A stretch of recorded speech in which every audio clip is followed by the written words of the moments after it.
Hello students, आज हम इस वीडियो में 10th मैथमेटिक्स के चैप्टर 4 क्वाड्रेटिक इक्वेशन की एक्सरसाइज 4.1 के सेकंड क्वेश्चन का last and fourth part solve करेंगे।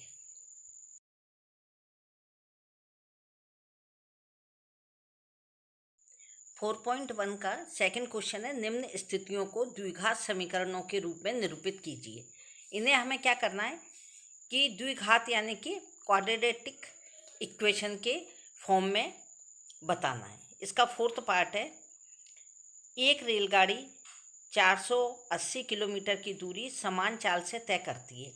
यदि इसकी चाल 8 किलोमीटर प्रति घंटा कम होती तो वह उस दूरी को तय करने में 3 घंटे का समय अधिक लेती। हमें रेलगाड़ी की चाल ज्ञात करनी है।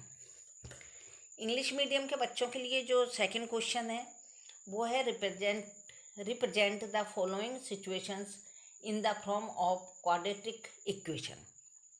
इसमें हमें क्या बताना है, क्वाड्रेटिक इक्वेशन को पहले की फॉर्म में हमको इसको लेके आना है। उसके बाद में हमें a train travels a distance of 480 kilometre at a uniform speed.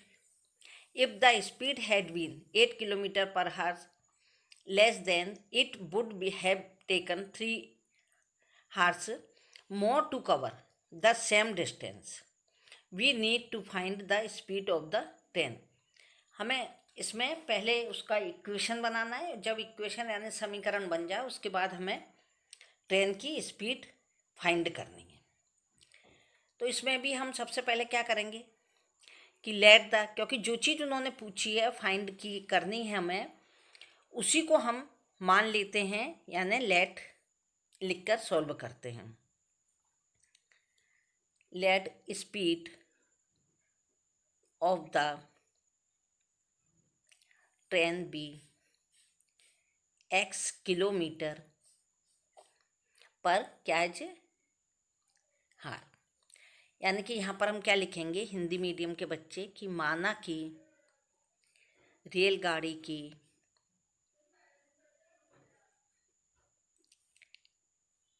चाल बराबर कितनी है, x किलोमीटर प्रति घंटा, यह उसकी चाल है। अब हमें इसमें क्या बताना है कि आपने जो फॉर्मूला तो पढ़ा ही होगा कि डिस्टेंस इजिकल टू क्या होता है, स्पीड इनटू टाइम। और जब हमें टाइम निकालना है, यानी समय निकालना है, तो हम क्या करेंगे, पहले हम पढ़ते थे चाल बराबर दूरी बटे समय। लेकिन जब हमें क्या निकालना है, समय निकालना है, यानी कि टाइम निकालना है, तो टाइम इजिकल टू क्या हो जाएगा, distance upon speed. Hindi medium के बच्चे लिखना, समय बराबर दूरी बटे चाल। चाल यानी वही गति। तो जे हम इसको किस फॉर्म में निकालेंगे कि उन्होंने डिस्टेंस हमें कितनी दी है, 480 किलोमीटर। डिस्टेंस हमें 480 किलोमीटर दी गई है। अब हम इसे कैसे निकालेंगे, time taken to cover 480 kilometre कितना समय लेती है वो। टाइम के प्लेस पे हमने टाइम लिख दिया, यानी यहाँ पे आप समय लिख लेना। डिस्टेंस यानी दूरी के प्लेस पे हमने कितना लिख दिया, 480। और स्पीड हमने कितनी मानी है, x किलोमीटर प्रति घंटा। तो यहाँ पे हम क्या लिख देंगे, x। यह हमारी क्या है, यूनिफॉर्म स्पीड है, यानी कि कौन सी स्पीड है, जो कि सामान्य चाल होती है इसकी, जिससे कि ट्रेन चलती है। अब ये तो यहाँ तक आ गई। लेकिन उसने क्या किया था कि जब वो अपनी सामान्य चाल से चल रही थी तब वो इस तरह से पहुँच रही थी। अब आगे उसमें लिखा हुआ है कि यदि वह 8 किलोमीटर प्रति घंटा यानी कि आवर के से कम चलती है, यदि हम धीरे धीरे चलेंगे तो क्या होगा, हम देर से पहुँचेंगे। जो हमारी स्पीड है उससे देर से पहुँचेंगे, यानी उसमें हम प्लस कर देंगे कि इतने घंटे हम लेट पहुँचे। तो अब जब हमने क्या किया कि जो हमारी न्यू स्पीड थी वो स्पीड कितनी हो जाएगी हमारी, क्योंकि हमने क्या किया कि ये जो थी इसमें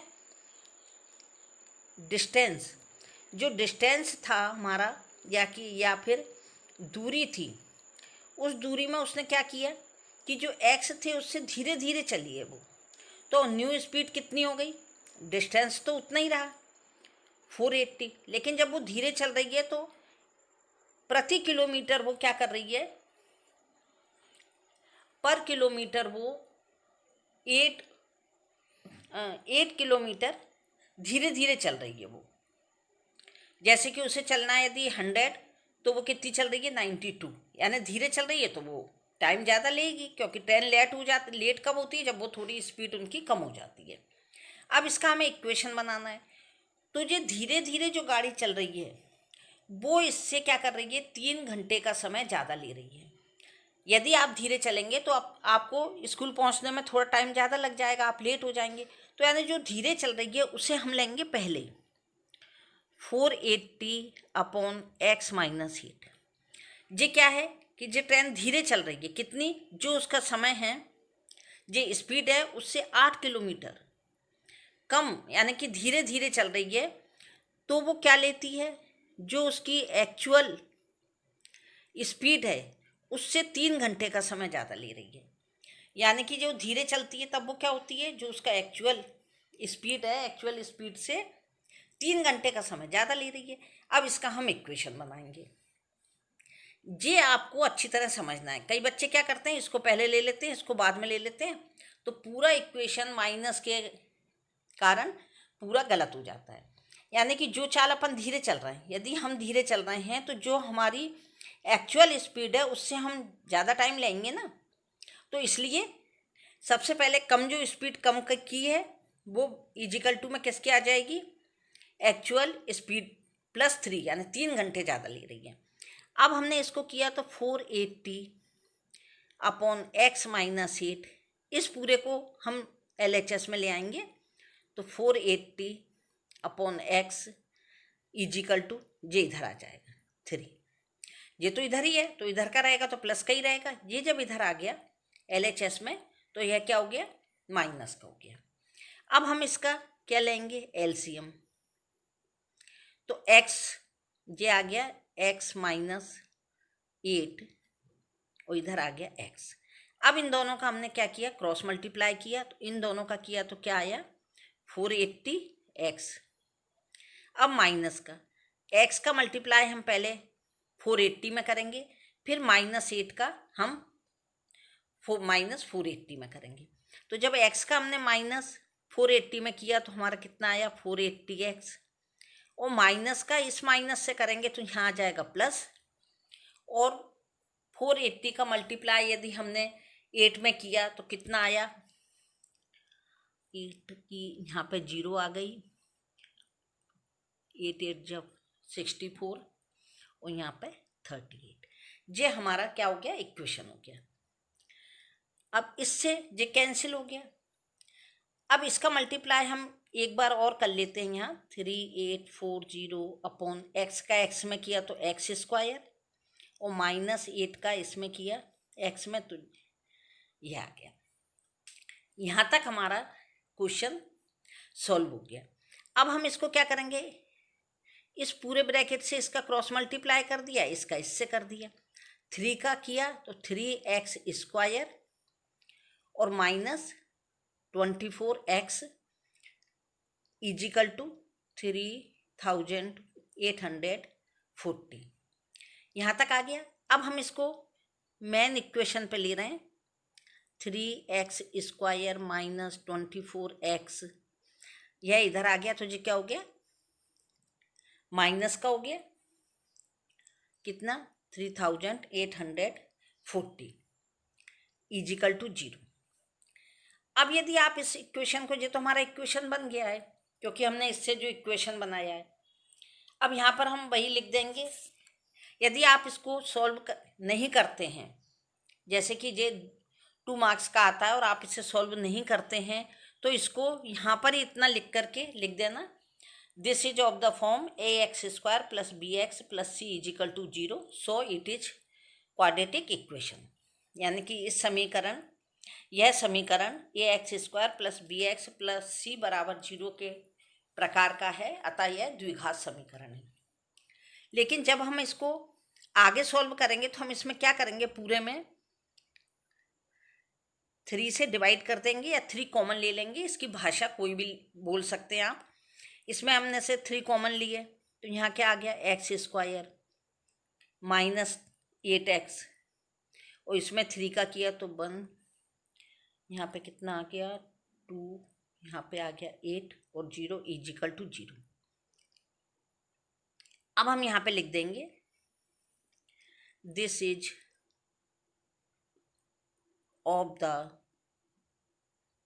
form ax² plus bx plus c is equal to 0,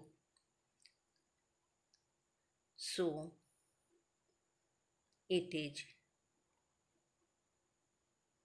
quadratic equation. यह यहाँ तक हमने इसको सॉल्व कर दिया। इसके बाद में हमें हिंदी मीडियम वाले लिख लेना कि यह द्विघात समीकरण है, क्योंकि यह ax² plus bx plus c के प्रकार का है। अब ये जब क्वाड्रेटिक इक्वेशन है तो हम जब इसको क्वाड्रेटिक इक्वेशन को जब सॉल्व करेंगे तो क्या लिखेंगे यहाँ पर कि वेयर, यानी कि यहाँ a बराबर 1, क्योंकि x² का कॉफिशिएंट a होता है तो a के प्लेस पे कुछ नहीं है तो 1 लिखा जाता है। b इजिकल टू x का कॉफिशिएंट यानी गुणांक क्या है -8 और c इजिकल टू माइनस कितना हो गया जी 1280। अब ये क्वेश्चन यहाँ तक का आ गया। हमने जो पहली इसकी कंडीशन थी कि represent the following situation in the form of quadratic equation, यानी कि निम्न स्थिति को द्विघात समीकरण के रूप में निरूपित कीजिए, तो हमने इसको निरूपित कर दिया। अब हमने जो फर्स्ट और सेकंड पार्ट था वो आपको फॉर्मूले मेथड से करवाया था, और थर्ड और फोर्थ पार्ट हम आपको फैक्टराइजेशन मेथड से कराते हैं, जिससे कि आपको दोनों तरह के जो क्वेश्चन है वो समझ में आ जाए। अब हम यहाँ पर इसको फैक्टराइजेशन मेथड से करा रहे हैं।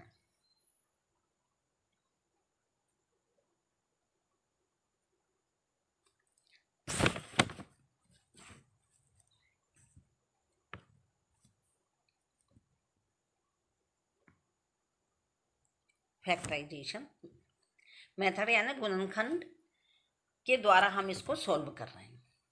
अब इसको सॉल्व करने से पहले हमने क्या किया कि ये जो इक्वेशन है x² minus 8x minus is equal to 0, जब हम इसको सॉल्व कर रहे हैं तो हमें 8x जो मिडिल इसका टर्म है उसको ऐसे लेना है कि जो मिडिल टर्म है वो क्या हो, उसके 2 पार्ट्स ऐसे करना है जिनका मल्टीप्लाई करने पर तो फर्स्ट और थर्ड पार्ट के इक्वल आए, और जो -8 है यदि उसको प्लस माइनस करते हैं यानी कि सब्ट्रैक्ट या ऐड करते हैं तो वो कितना आना चाहिए -8। अब इसको करने के लिए हमने आपको पिछले जो कुछ पार्ट करवाया था उसमें भी बताया था, अभी हम आपको फिर बता रहे हैं कि जो जैसे कि हमने फर्स्ट और थर्ड पार्ट का x² माइनस 8x माइनस, हम इसको और इसका मल्टीप्लाई करके एक तरफ रख लेंगे। यहाँ कुछ भी नहीं है, इसका x² का कॉफिशिएंट यानी x² का गुणांक कुछ नहीं है, तो यहाँ हम 1 ले लेते हैं। 1 का यदि इसमें मल्टीप्लाई करते हैं तो कितने आ जाएंगे, उतने ही आ जाएंगे ना। अब इसका हम एलसीएम लेते जा रहे हैं।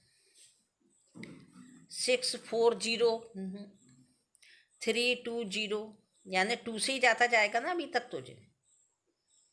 160 80 40 2 से हमने इसको डिवाइड करते जा रहे हैं। अब ये कितना आया, ये सब 2 से डिवाइड हो रहे थे और ये 5 से हुआ, तो हम इसको पहले इस तरह से देख लेंगे, इन 3 के ग्रुप बना के 3 का एक ग्रुप बना लिया, पूरे का एक ग्रुप बना लिया। यहाँ माइनस है तो हमें 1 + 1 माइनस लेना है, यानी एक बड़ी संख्या होगी माइनस की और छोटी होगी प्लस की। इससे पहले जो हमने थर्ड पार्ट कराया था उसमें प्लस था, तो बड़ी संख्या प्लस की और एक छोटी माइनस की होती। तो अब हम यहाँ पे इसको देखते हैं, 2 2 जा 4, 2 जा 8, 8 2 जा 16, और फिर यहाँ देखते हैं 5 2 जा 10, 20, 40, 80। तो 80 में से क्या 16 जाने पर 8 बच रहे हैं? नहीं बच रहे। फिर हम दोबारा देखते हैं इसको, 5 2 जा 10, 20, 40, 40 को यहाँ तक लेते हैं, फिर 2 2 जा 4, 2 जा 8 और 2 जा 16, 32। क्या 40 में से यदि हमने कितने 32 माइनस कर दिए तो ये आ गया हमारा -8। तो हमारे इसके दो फैक्टर कौन कौन से बन गए? -40x plus 32x minus is equal to 0। ये हमारे दो फैक्टर इसके बन गए। अब हमें इसमें क्या करना है कि इन दोनों में से कॉमन लेना है, इसमें से और इसमें से। अब हमने कॉमन लिया x, तो क्या आ गया x -40, क्योंकि इसका x है यहाँ आ गया, एक यहाँ आ गया। इसमें से हम ले लेंगे 32, क्योंकि यहाँ में केवल x लाना है, तो बाहर वाली संख्या को पूरी को हमने अंदर ले लिया। और जब इसका मल्टीप्लाई करेंगे तो इन दोनों का मल्टीप्लाई यह है, तो यही संख्या यहाँ पर आ जाएगी is equal to 0।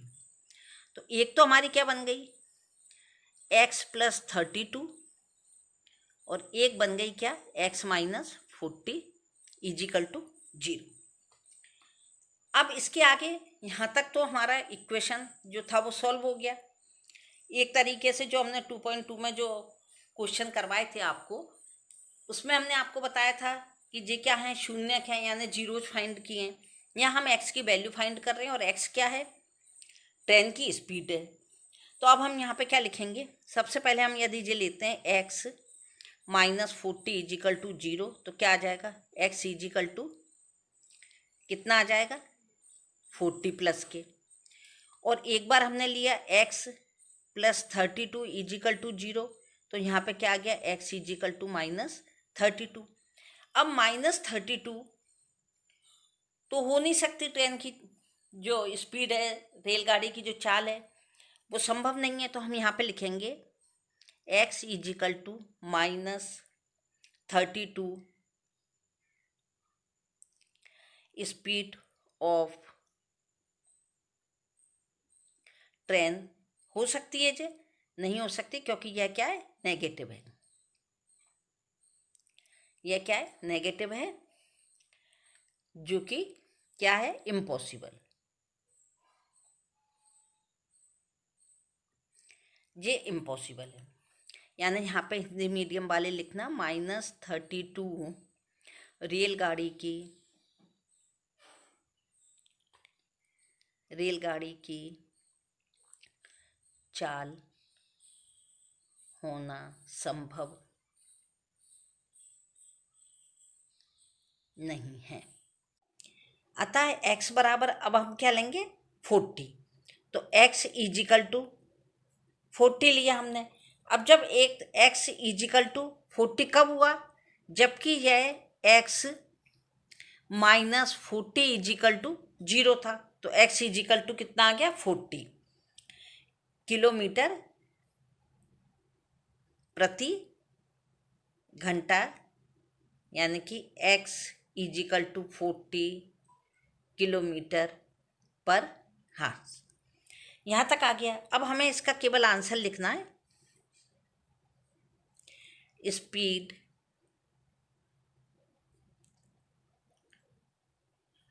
Of the train कितनी है 40 किलोमीटर पर हार्स। रेलगाड़ी की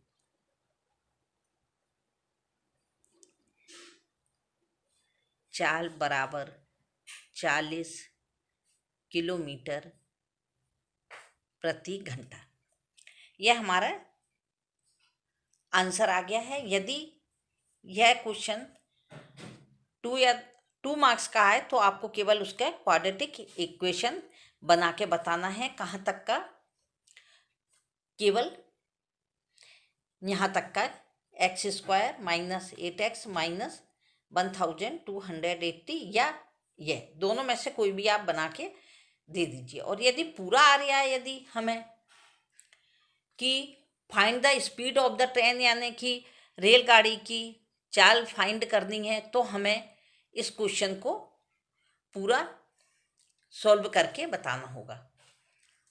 सॉरी, इस जगह पे न्यू स्पीड की जगह टाइम लिख लीजिए। बाकी इस क्वेश्चन को आप अच्छी तरह समझ लीजिए, जो एग्जाम के दृष्टि से महत्वपूर्ण क्वेश्चन है। Thank you.